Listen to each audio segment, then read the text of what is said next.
गणानां गणपति गणेशनं बोधसोऽयं भुजाचार्य एकदन्त चन्द्रमा ललाटराज ब्रह्मा विष्णु महेश तालदै ध्रुवदगावे अति विचित्र गणनाथ आज मृदंग बजावे घट धरान धर धर कृधान दिन दिन दिन नग नग नग धन धन दिन दिन तगिन तदृगन दृग दृग दिन दिन दिन दिन ता कृधान कड़क धरान तरान ता कड़क धरान तरान ता कड़क धरान तरान ता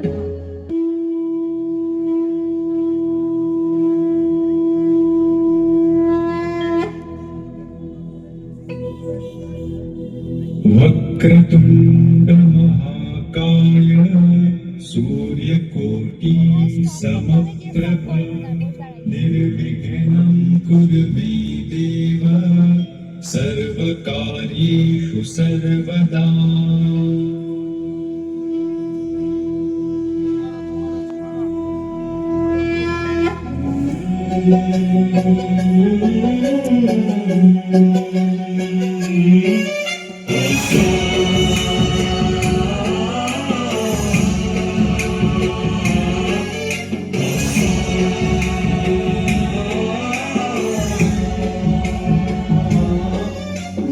गणनायकाय गणदैवताय गणाध्यक्षाय धीमहि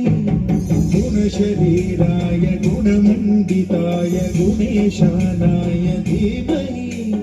गुणातीताय गुणाधीशाय गुणप्रविष्टाय धीमहि एकदन्ताय वक्रतुण्डाय गौरीतनयाय धीमहि गजेशानाय भालचन्द्राय श्रीगणेशाय धीमहि एकदन्ताय वक्रतुण्डाय गौरीतनयाय धीमहि गजेशानाय भालचन्द्राय श्रीगणेशाय धीमहि